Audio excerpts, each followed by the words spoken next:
Hello, my name's Glenn Keller, And I'm Dimple Shah. and welcome to Our Greatest Strength. I am really excited to introduce yet another special guest who was also a very good friend, Dr. Anita Joshi. Thank you for being here. Oh, no, thanks for Yeah, having thank me, you. Dimple. Thank you, Glenn. I appreciate it very much. All right, so a little bit about how we know each other. So we were chatting the other day, Yeah. thinking about how long we've known each other. And I believe we've known each other since almost 2008, or Yes. at least 2009. Yeah. And thanks to this religious group that introduced us, we were part of that community. We still are a part of Yep. that wonderful community. Yep. And back then, every family used to host Yep. the monthly programs of our community, and I remember being invited to their home and blown away by their gratitude. And I mean, they were incredible, hosts. And ever since, we've been a part of that same community, and over a period of time, we've become good friends. So Yes. very excited that you're here, Anita. Yes, thank So you. please tell us a little bit about yourself first. Sure. So I am a pediatrician by day. I have been in practicing pediatrics in Crawfordsville, Indiana for the last 30 years. I am also very involved in a variety of different not-for-profits and different community organizations. And all of that work sort of led to my running for office, which I never thought I would do in 2023, and getting elected to serve on the Carmel City Council as the West District representative. Yeah. Welcome wow. once again. Thank you. Okay, so now you are a second-generation immigrant. Yes. So your parents obviously immigrated here to the U.S. Yes. So can you tell us Yes, a little bit they about did. that story and how it affected you? Well, I think, my father came to the United States in 1967. So, as many of you may know, in 1965 was when the Immigration Act changed and allowed for immigration from a variety of different countries that were non-European. Prior to that, it was a lot more heavily European immigration, and this kind of opened the doors to other communities from other areas around the world. So, it was kind of the end of the Chinese Exclusion Act and the opening of all of that. And my dad came from England. He had left India. He was studying and got his accountancy degree and auditing degree in England, and was in finance. And at that time, they were actually looking for. They had a privileged green card visa status, looking for people who were in professions that were in shortage and in need in the United States. So those were doctors, engineers, and financial people. And so my dad came in with a degree in auditing, and then basically set up his life here. So he came with a green card, and then was able to, because my mother was a spouse, that was an automatic green card in those days, and so they came with that, and then they quickly became U.S. citizens and established a life here in the United States. Wow. Wow. Yeah. Wow, I Cool never story. knew that part that your father was in England before. He was in England for his studies. He left India and studied and got his advanced degrees. He had a degree from India, and then he went and got an advanced degree in England, and then came to the United States and got an MBA in the United States, in New Jersey. New Jersey. Yes. Wonderful. Which is where I was born.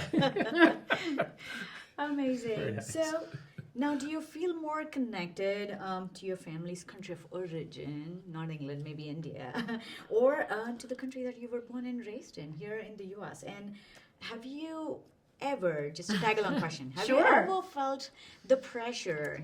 Growing up, we used to, I don't know if we ever talked about this, Lynn, but we used to call these kids who were born here A, B, C, D, American born, confused Daisy. Yeah. And being here in 20 years, I don't know if it's true, but I can vouch for it. Maybe Anita, you can. Do you ever felt the pressure to fit in either of those cultures?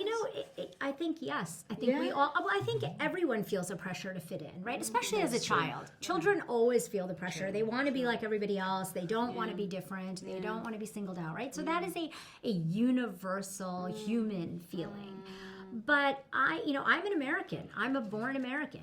To me, this is the only country I know. So it's the country that I understand. It's the country I love. And so I don't have the same feeling that I could be comfortable living back in India. Yeah. That's different, I think, for the first generation versus the second generation, right? Yeah. But for me, I love Indian culture, and I love the heritage that I come from, and so I'm very proud of it, and I love it. But when I was a child, it wasn't always the case. You know, I grew up in New Jersey at that time, like I said, just opening up the doors to Indian immigration. I was one of 2 Indian girls in the entire town. Wow.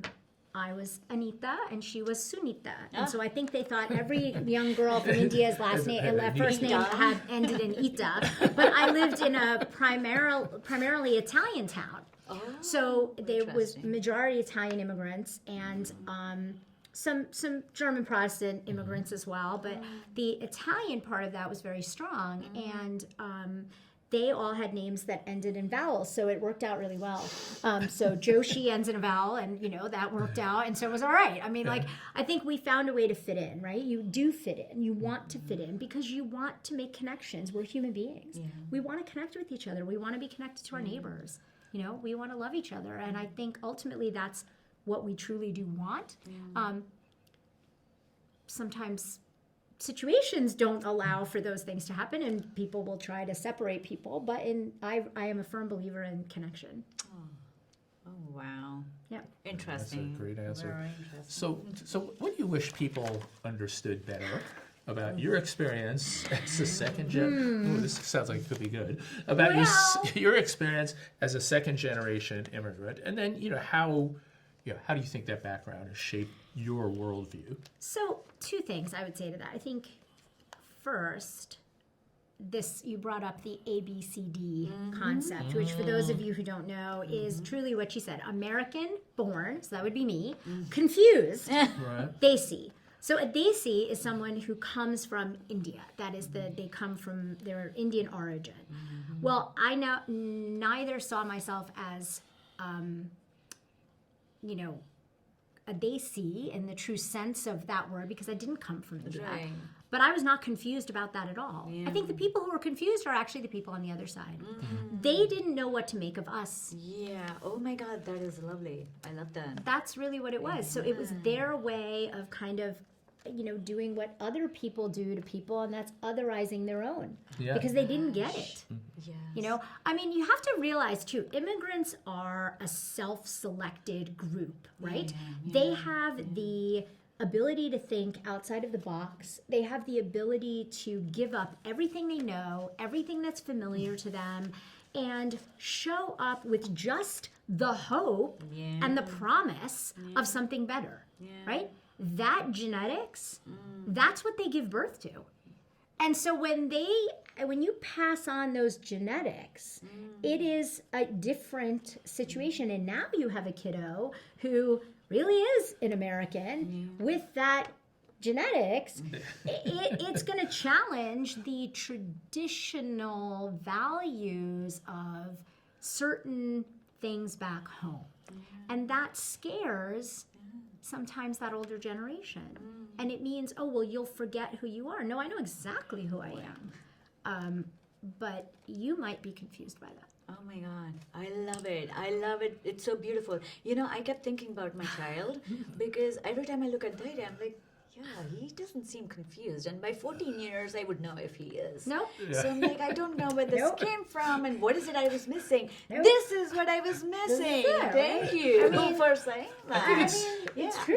Yeah, Is- because is- I keep telling him, it's like, there's nothing to be confused about. There Your isn't. parents are Indian and you're American. We'll be American Indian in a year when we get our citizenship. Just take everything that you like from every culture you're exposed to. Why is that confusing? Right, that's it. You can take the positives Right. and the negatives Yeah. aspects of Yeah. both cultures and meld them. And you can critique both cultures with a genuineness because you're coming at it with the true love of both cultures, right? I love my parents. I love my parents deeply. I love my community. I love my culture, my religion, my I always say I was very lucky to be born an Indian woman because we get to dress like princesses all the time. And I mean, there's something that I love so much about being Indian, right? And yet at the same time, I absolutely love my Americanism. I love the fact that I am truly, born in the USA and proud of it, and am going to stand there and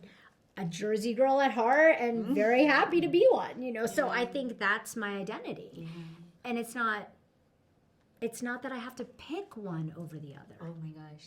Very well said. Very well said. Yeah, I'm just curious. Did you well, teenagers and parents, okay, there's always going to be conflict. Oh, for sure. But was there conflict specifically because of your Americanism and the way your parents thought that you should behave, that you should act, that you should dress, talk, or whatever? It's interesting. I came from a very, like I said, I think immigrants in general are a different breed, and my family was very, very different. They came at a time when my mom has never met us. You've met my parents. My mom doesn't meet strangers. My mom just makes friends. That's my mother. Okay. She's just very much about that. Yeah, she loves to cook. She loves to feed people. And let me tell you, there's nothing that's more common between the Italian Americans and the Indian Americans than the love of food and family. Yes. And if you put those two things together, you will get all the makings of great dinners and fabulous parties. My dad got involved in the JC's, to be part of the local community. We did the pancake breakfast at the firehouse. Like, they felt like they could be those things, but my mother would bring Indian food, and let me tell you, they ate it up. I mean, they loved it, right? So it's good food, right? So, so what's not to love? So I think that was the thing, right? They could bring their authentic selves to that experience, and they taught me to be proud of who I was. My mother would come into the schools. My mom was a teacher back in India. My mother would come and volunteer at the PTA and in the schools, and she would walk in and she would tell all the kids about Diwali. She would teach all the kids in those days when nobody had heard about Diwali, and she would teach them about, she would be willing to do a talk. She would be willing to come in her traditional dress. And, some people might think, well, that's like, see, they don't know who you are and you have to show who you are. Yeah, you do. You always have to show who you are, no matter where you live. If you come from down south and you come up north, you got to show who you are, right? You better bring some of that stuff, good food with you. So That's right. Absolutely. Thank you. That was great. Lovely. Yeah. All right. So now we've talked about your personal life. Let's talk a little bit about when in your introduction you said this was completely unexpected. So this is a long one. Bear with me. So now you're an American Indian representation in the Carmel City Council. Yes. And tell us a little bit about what made you decide stand for the election, one. Yeah. And two, after you became a part of that family, how does your experience as an American Indian impact how you govern as a council member? So that's a lot packed into a little question. Yes, for sure. But I will say that part of my wanting to stand for election really was about giving back to the community. That was something, like I said, I learned from my parents, getting involved in all these organizations, being involved in different things. I did want to give back to the community. Being involved at the local level too, I recognized that we as Indian Americans are a growing segment of the population, and yet we are not usually represented in these governmental circles. And I felt like there was no reason that shouldn't happen, and it could happen. And I was perfectly comfortable walking those two worlds, I guess, kind of putting my feet in two worlds, because I didn't see it as I see it as government. Everybody else seems to tell me that it's politics. I think there's a big difference. I do. I think that working at the local level, you really have to try to do what's right for your community, and you want to do what's best for the people. And so I think if you can do that authentically, because you have a broader view of who the people are, you have a voice that is valuable. So that's really what it was all about. And I think that's how I govern. I try to really think about, who is this going to benefit? Who is this going to harm? What is the right way to come to this decision? And I may not always agree, but I do it from my own perspective. And so I feel like that's important. And I try to do it with the needs of the community in mind, and that's all I can do, right? And everything else has to just sit by the wayside. Yeah, and we couldn't be prouder. Yeah. Yes. And it's been fun. It's been fun. I've gotten a chance to do some things that have been Yes, fun. For sure you have. Breaking some norms. Yeah. So okay, so it's switching Sure. tacks a little bit here. So you recently received an award. Yes. The 2025 Interfaith Ambassador of the Year. I'm gonna make sure I didn't trip over that. Oh, it's okay. Can you tell us a little bit about that and Sure. what led to that and what that means? So, as I said to you, I think growing up here, my mom was a teacher. We had to explain a lot of things to people that didn't know things about us, right? Teach people about your culture. And faith is a big part of my family, and faith is a big part of my upbringing. And so I always found myself explaining my faith to others from the time I was very young. And so interfaith work is basically just a part of who I am, and it felt very authentic to me. And so when I married my husband, my father-in-law actually was involved in interfaith work in Connecticut. And I didn't even know that what I had been doing had a name or was called interfaith work. I didn't know what it was. I just was doing it. And so he sort of was involved in these things, and I was really inspired by that. I thought, you know what, this is great. And he would represent the Jain faith, and of course my parents are Hindu faith, so I practice Hindu faith. So, he actually really taught me a lot. And then by listening to him, I said, you know what, wherever I go, I think I'm going to try to find one of these organizations. And so I had gotten connected when my kids were young because I wanted to bring some of those things into their school, like my mother had brought into my school. And so I did that. Got involved in, diversity initiatives with the schools, just trying to educate people on different aspects of people's lives. And then joined the Center for Interfaith Cooperation. I had been doing tours at the Hindu temple for non-Hindus. So, and they came to take a tour. And after the tour, they said, oh, you need to join our board. And I said, you know what, I would love to do that. I would really love to be part of this organization. So that was a long time back, and then stayed part of the organization. Then, did my 6 years and moved on and to, because you have to make room for new board members and new blood, and it's important. So I was, always in touch and kept in touch with that organization, but was truly surprised when they called and said, we really think we want to honor you this year. And it was an overwhelming experience. And it was great to have the blessing of having my parents still be with me and still be able to be there for that event, because I think it meant the world to them. So well deserved. Very it meant the well world to them. deserved. So yeah. Yeah. Congratulations. Totally well Thank deserved. you. Yes. Yeah. Congratulations once again. I can't think of a better person to get that Oh, award. you're so kind. No, I appreciate that. All right, so now much of what our discussions are based is to create awareness, right? Yeah. At our personal, professional workplace.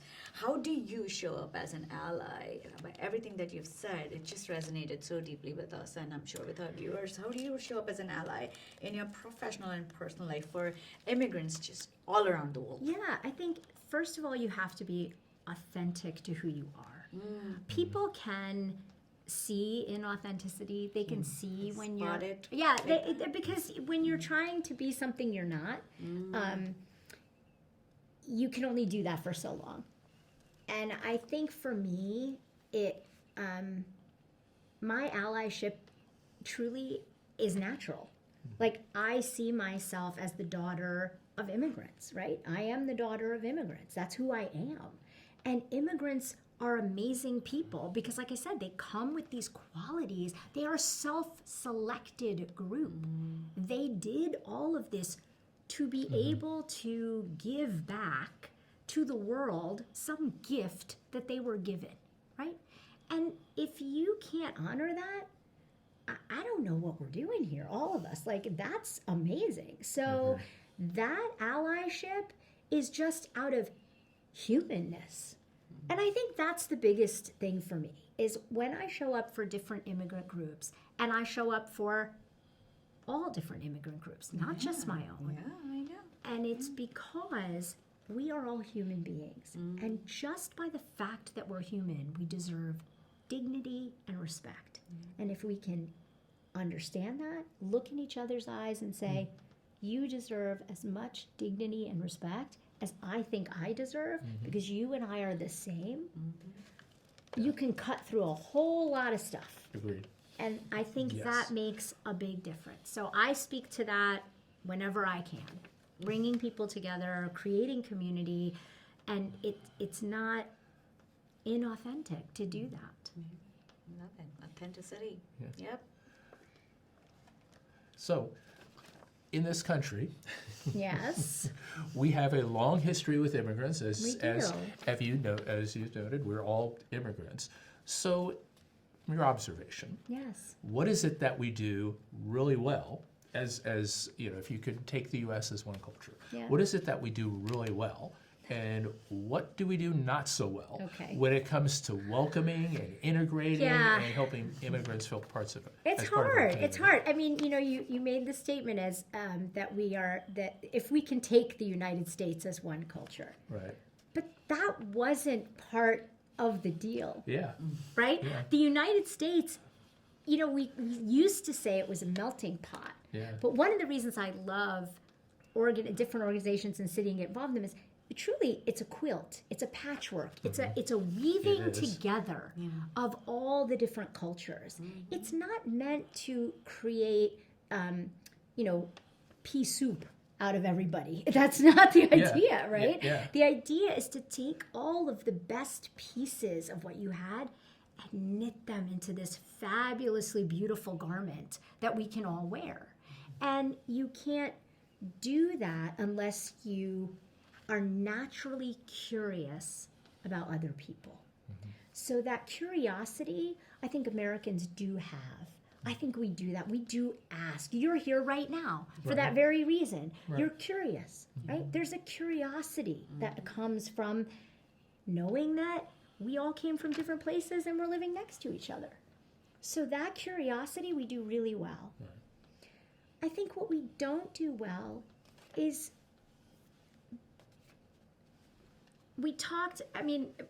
I've talked to people in other places about we want to tell these stories, but we want the lore and we want the legend, Yes. but we don't want the really ugly stories that are sometimes part of our family Oh. history. Yeah, but that's so important, though. That is important. Yeah. And I think we don't do that well because it's uncomfortable, difficult conversations. And yet, those are so much the important conversations because they don't diminish who we are. They don't take away from anybody else. What they say to us is, wow, we did these things or we had these parts of our history. They weren't great, but look at what we've learned from them and how we can get beyond them and how we can do better, right? You want your kids, when they make a mistake, to learn from it and do better. That's what I want from my country, to make mistakes, which no human being has not done because we're all human, right? And then that innately human quality of being able to understand those mistakes and reflect on them and then move beyond them. I think that's where we need to go next. And that's not a bad thing. That doesn't mean we're blaming anyone. Nobody here on this planet today, right now, at this moment, is responsible for anything that's happened anywhere in the world historically. We might be still breathing some of those same particles of air and eating those same dirt that we were eating for up to 100 generations, but we're not the same people. We've evolved too, and so we need to think about that evolution. We need to think about how we're doing that. So that's really what I think we could do better. But what we do really well is we do welcome people and we are curious about them, and that gives us the opening to creating this great experiment. Because it is a great experiment, Oh, yeah. And so we hopefully are not, going to continue to not create from that great experiment. It's important. Well, love that. Love that answer. Difficult conversations. Yes. I love that. That reminds me of something that we talked during our 18-month review. Is one of the things that we are trying to do differently here is we've invited people to share stories, because while we are happy and we are taking that step to put us out there, be vulnerable, Yeah. have people such as you who are courageous to come on and share their stories.